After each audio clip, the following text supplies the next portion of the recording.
Discover the tips and strategies that will help you achieve your retirement goals. I'm your host, James Knoll, and this is the podcast dedicated to helping you retire well. It all starts right here on Ready for Retirement.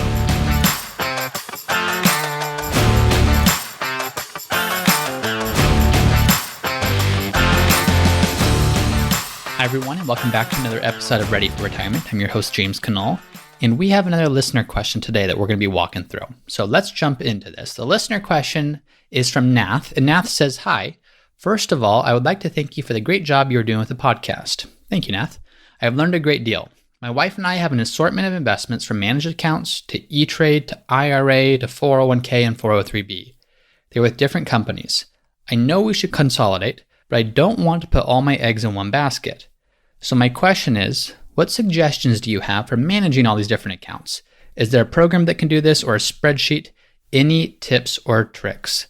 Thank you again. Thank you, Nath, for that question. And at the end of the day, what Nath is asking is, how do I consolidate? How do I organize and simplify what I have without running the risk of putting everything in one basket? AKA, what risk or how do I protect against the risk of consolidating everything? So the way that we're going to approach this is there are 3 key risks that you want to make sure you're protecting against. And we're going to walk through how you can look to do each of those while organizing and consolidating accounts to the best of your ability. Because the reality is, when we have different accounts in different places, it becomes very hard to track what everything's doing. It becomes hard to track what the value of everything is, what's going on in each account, is there coordination happening between every account? And it just really starts to drain your ability to keep a clear, firm grasp on everything you have going on. So the real problem or the real goal is protection. How can you best protect against what could go wrong? And we're going to address that. And we're going to do so by looking at the 3 big risks. Number 1, we're going to look at the risk of not being diversified in the investments themselves. Number 2, we're going to look at the risk of loss of principal in the case of fraud or bankruptcy. And risk number 3 is the risk of bad advice. So how can you organize and consolidate while still protecting against all 3 of these big risks? Let's start with number 1.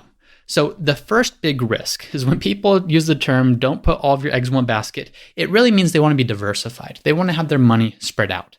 And the reason that we own many different stocks or bonds is for that reason. If you own just one stock or one bond or one investment, there's a decent chance that that investment doesn't do well. There's even a chance that investment goes out of business or becomes totally worthless. So when diversifying, instead of just owning one stock, we might own 1,000 or a few thousand different stocks. Instead of just owning one bond, we might own hundreds of different bonds. Instead of just owning one piece of real estate, we might own a fund or an investment that owns several pieces of real estate. We do that because we know the risk is much higher in owning just one stock or just one bond or just one property. Now, the reason we often use mutual funds or ETFs is these are just funds, and those funds then go own a few hundred different stocks or bonds or a few thousand different stocks or bonds for you. Now, why do I say this? If you're listening to this, you're probably thinking, James, I know that. I know what a mutual fund is or what an ETF is. Well, here's the thing. Having your investments spread out at many different institutions, so having your IRA or your 401k or your managed accounts or your brokerage accounts, holding all those at different institutions does not actually help protect against this risk. In fact, many times, it can actually enhance this risk or increase this risk. You would not believe, maybe you would believe, but so many times people come to me and they have their statements everywhere. There's a whole bunch of different accounts in different places because in their mind, that is their version of diversification. It's their way of not putting all their eggs in one basket. What I actually care about though, isn't the institution where these accounts are held. It's when we actually look at all these funds as a whole. And not just looking at the funds in terms of what's the name of the fund, but looking at what individual stocks or bonds or investments are all these funds holding. When you have things spread out in many different places, many times you're owning the same thing over and over and over again through all those institutions. So for example, you might have 5 different accounts at 5 different institutions, and maybe each account has 5 to 10 different funds. But there's been many cases where people come to me and all those funds are simply owning the same thing. It might be different fund names. Maybe one's Vanguard and one's BlackRock and one's American Funds and one's Fidelity and one is you name it. But within that fund, they're all owning primarily the same exact stocks and bonds. So while it looks on the outside like you have a whole bunch of different names at a whole bunch of different institutions, you must be diversified, a lot of times that's not actually the case. So to relate this back to the initial question of how can I consolidate my accounts without putting all my eggs in one basket?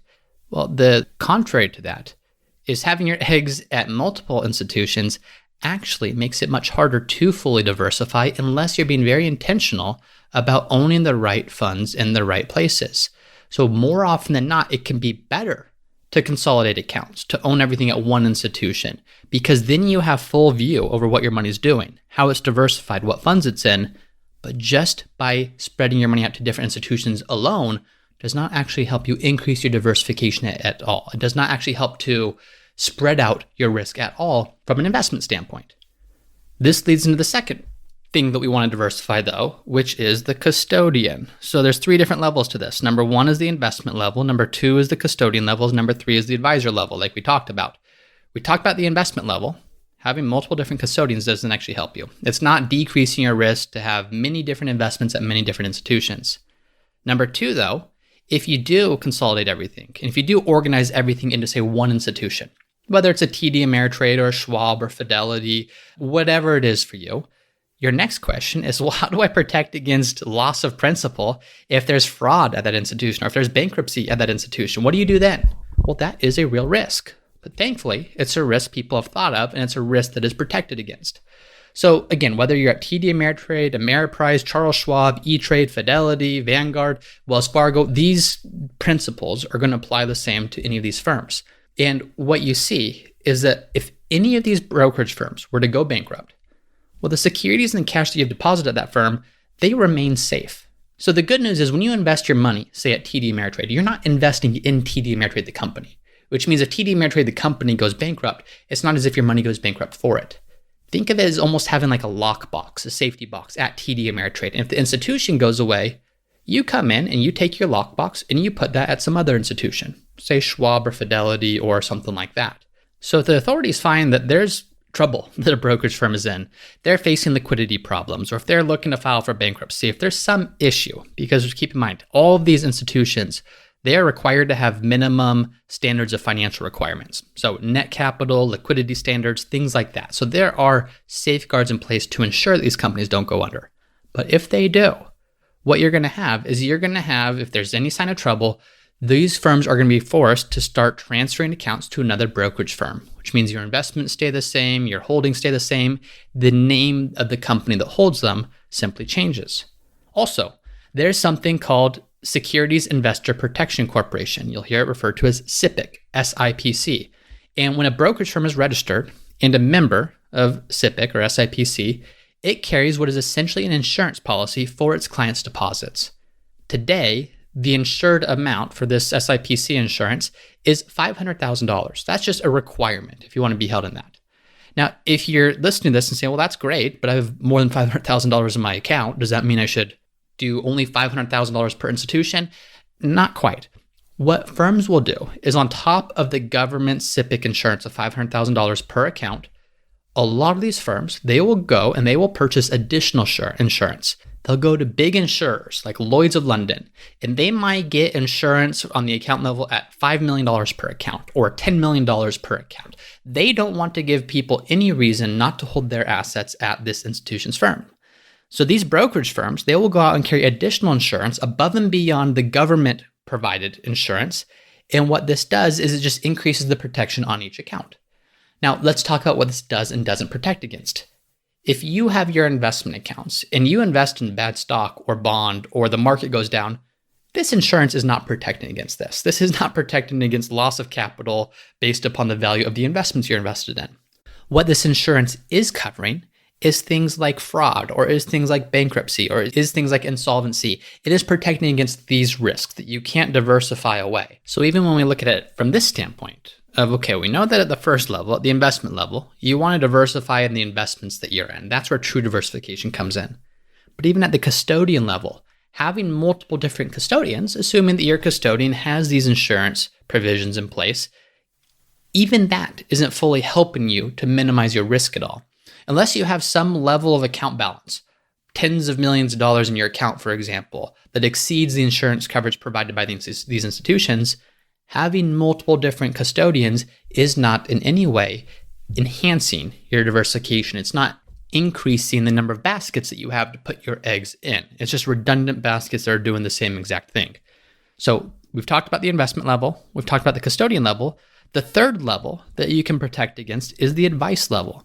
And now when we look at the advice level, we've all heard horror stories, whether it's in the news or from a friend, of a bad advisor making a bad call or doing something fraudulent that's had a disastrous impact. And so there's a real fear there. How do we protect against the risk of bad advice?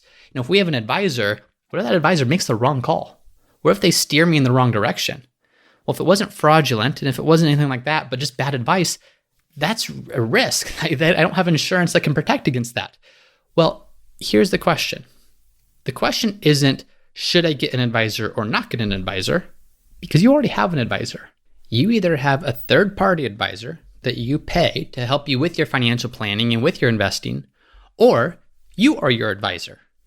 So as people look at this of saying, okay, what's the risk of an advisor? There is a real risk with that. But what people fail to account for is there is a real risk for not having an advisor, because what that means is you are your advisor. Now, that's not necessarily a good thing or a bad thing, but what you have to do is ask yourself this. Keep in mind, it is very hard to be objective about money, especially your own money.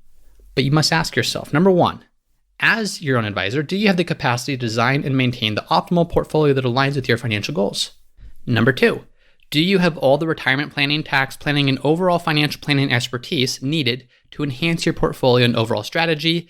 And then number three, do you have the right temperament to do the right thing at the right time? It's not enough just to know what to do. Do you have the right temperament to actually do it, even in the midst of challenging circumstances? So why do I say that? Well, I'm going to relate it back to the initial question. And in the initial question, Nath says we have an assortment of investments from managed accounts, aka a third-party advisor on them, to E-Trade, to IRAs, 401ks, and 403bs, which I'm assuming are self-managed. So as you're doing this, yes, you are diversifying within advisors, but even if there's only one advisor and then the other one is you have to ask yourself, are there competing strategies going on? Who is the best advisor to best account for your goals and what you want to be able to accomplish financially? Is it actually beneficial to you to have an advisor for a part of your accounts and then to be your own advisor for other parts? Or is one of those two advisors lacking when compared to the other advisor? Meaning one's just naturally going to be better than the other. I'm not going to say if Nath's the better advisor, if Nath's advisor is the better advisor. But what we do know is one is going to be superior to the other when you look at the things an advisor should be doing. So how do you absolutely minimize the risk of bad advice? Is it through having multiple advisors? My opinion, no. Having multiple advisors simply enhances or increases the risk that there will be an advisor that is doing the wrong thing. And not just the wrong thing here, but you have to think of it from the standpoint of strategy. There can only be one general. There can only be one strategy that is designed to take you to where you want to go. And if you have multiple advisors doing different things, one, you might have competing strategies, but two, you create incentives that you as the consumer, you as the client, probably don't want your advisors to have. Let's just assume you have two advisors and they both know that the other advisor exists, okay? And you are giving them both the task of growing your money. Well, those advisors, they know that when you look at their performance, when you are analyzing them, you're going to judge them based upon who had the better performance, not who had the right performance for your plan and what was needed, but who had the better performance. It's just the easiest way, I'm not saying it's the correct way, but it's the easiest way to measure those two advisors. So what are you going to get? Well, you are going to introduce an interest. You're going to introduce an incentive that those advisors are going to be competing to see who can deliver better performance. And let's say you're a retired investor and you have a low risk tolerance. Well, these advisors, they may not care about that so much. They may both be saying, I don't care about Nath's risk tolerance. I only care about outperforming the other advisor that Nath is also working with so that Nath doesn't fire me. Again, I'm not saying these are good incentives. These are bad incentives. And a good advisor should not act that way. But to ignore the impact of incentives is to ignore human behavior. So as we look at this, is that creating a perverse incentive where the advisors are now incentivized to do better than the other advisor, even if it means taking on unnecessary and really bad risk inside of the portfolio, or are they fully incentivized to work in your best interest? So as you look at this third risk of how do we minimize it? So we talked about how do you minimize the investment risk? How do you minimize custodian risk? This third risk of how do you minimize the risk of bad advice is you find the absolute best advisor for you. Now, in some cases, you may be the best advisor for you. In other cases, an objective third-party fiduciary advisor that really cares about you may be the best advisor. Now, next week, I'm actually going to talk all about when is it worth it to have a financial planner? How do you know if a financial planner is worth the cost, and when does it make sense and when doesn't it make sense to hire your own financial planner? So if that at all is something that's of interest to you, stay tuned. Next week, we'll talk all about that and kind of give you the rundown of when it does and doesn't make sense. But for today's episode, how do you minimize the risk of bad advice? Well, you minimize the risk of selecting the worst advisor, but be objective of this, because many people, unfortunately, are their own worst advisor. They either lack the ability to be objective about their own personal situation, they lack the ability to do the right thing at the right time, or they simply lack the ability to design the right portfolio, or they lack the expertise when it comes to retirement planning or tax planning or overall financial strategy. So in practice, having one advisor, in my opinion, is actually the least risky, but it is a matter of finding that right advisor, whether it's you or whether it's a third-party advisor that does this for you. So just to summarize, as we go back to how can I consolidate without increasing my risk? How can I consolidate what I have without putting all my eggs in one basket? It starts at the investment level. And at the investment level, you diversify within the funds themselves, within the investments themselves. Spreading those investments out to multiple custodians doesn't help. In fact, it makes it harder in many cases to diversify. Number two, you look at the custodian level. At the custodian level, thankfully, there's insurance in place so that fraud or something happening to the institution should not have an impact on you. So having your investments all at one custodian actually tends to be a better thing for most people rather than a bad thing. And then finally, you minimize the risk of bad advice. And bad advice could either be in the form of one advisor giving bad advice or having multiple advisors and having competing or conflicting advice within all of them.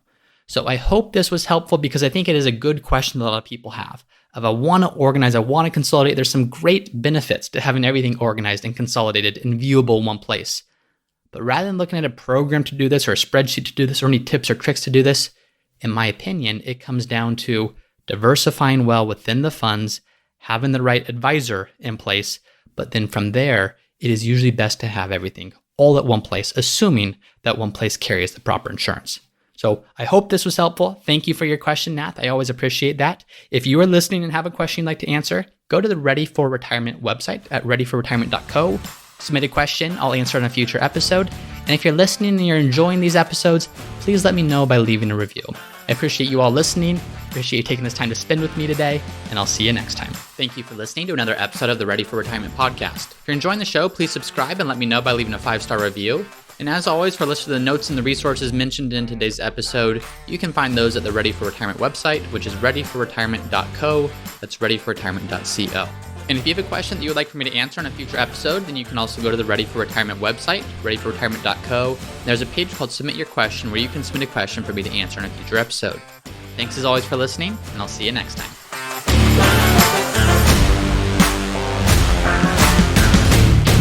Hey everyone, it's me again for the disclaimer.